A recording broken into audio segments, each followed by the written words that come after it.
Borivali local ट्रेनमध्ये झालेल्या हत्येनंतर एक नवीन घटना समोर आलेली आहे। माहीममध्ये एका तरुणासोबत चाकू हल्ल्याची घटना झालेली आहे।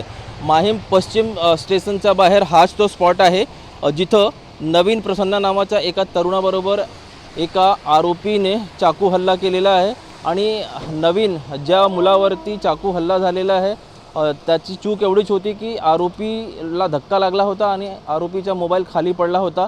त्यामध्ये दोघांचा वाद झाला आणि वादानंतर जो आरोपी होता त्यांनी नवीन प्रसन्न ह्याला चाकूने हल्ला केला होता। आणि हाच तो स्पॉट आहे जिथं नवीनवरती चाकू हल्ला झालेला होता। हे तुम्ही पाहू शकता, माहीम स्टेशनचा हा भाग आहे आणि पोलिसांनी या संदर्भात गुन्हा दाखल केलेला होता। आणि इथं तुम्ही पाहू शकता की ही जी दुकान आहे न्यू इंडिया रेस्टॉरंट अँड बार, म्हणजे ह्या हॉटेलच्या समोर ही घटना झालेली होती। आणि समोरच जे तुम्ही CCTV पाहतायत त्या CCTV मध्ये संपूर्ण घटना कैद झालेली होती। आणि याच CCTVच्या आधारे पोलिसांनी आरोपीला अटक केलेली आहे आणि त्याला कोर्टामध्ये हजर करण्यात आलेला आहे। त्याला पोलिसांनी त्याला अटक केल्यानंतर कोर्टात हजर केला आणि कोर्टाने त्याला पोलीस कोठडी सुनावलेली आहे।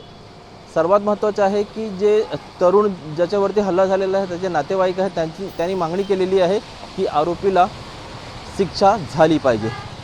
कॅमेरा पर्सन गणेश मोरेसह ब्रिजभान जयस्वार, TV9 मराठी।